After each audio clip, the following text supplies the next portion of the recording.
माय मराठी श्रोते हो, प्रथम मी आपणा सर्वांचे मनापासून आभार मानतो। मी लेखक जयवंत शंकर भिसे।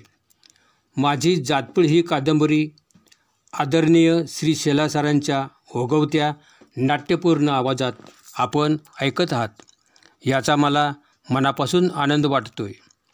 ही कादंबरी घडते तो काळ 1960 ते 1970च्या दशकातला आहे।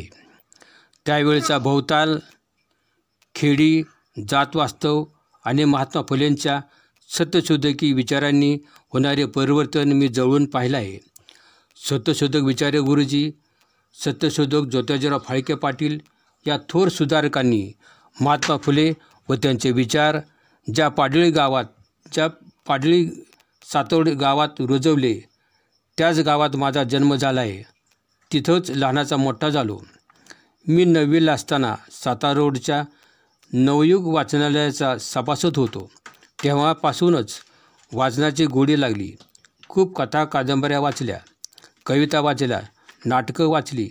त्यावेळचे श्रेष्ठ लेखकांच्या अण्णाभाऊ साठे, शंकरराव खरात, वि. स. खांडेकर, फडके, खानोलकर, बाबा कदम कितीतरी नावे सांगता येतील। जशी साहित्याची आवड निर्माण झाली तशी सामाजिक जाणीव पण निर्माण झाली। मी सातारच्या समाजवादी युवक दलात होतो। तिथं अनेक विचारवंतांची शिबिरे व्हायची, त्यामुळे थोरामोठ्यांचे विचार ऐकता आले। एक गाव एक पाणवठा या आंदोलनात भाग घेता आला। छत्रपती शिवाजी महाराज, महात्मा ज्योतिबा फुले, माता सावित्रीबाई फुले, विश्वरत्न डॉक्टर बाबासाहेब आंबेडकर, साहित्य सम्राट अण्णाभाऊ साठे या महामानवांच्या विचारांनीच मला लिहिण्याची प्रेरणा दिली आहे। स्वातंत्र्य, समता, बंधुता हाच समाजाचा खरा पाया आहे। हाच विचार मी माझ्या जातपीळ या कादंबरीत देण्याचा प्रयत्न केला आहे। माझी ही कादंबरी आदरणीय शेला सरांच्या ओघवत्या वाणीत घराघरात पोचत आहे। ते नाट्य चित्रपट कलावंत आहेत।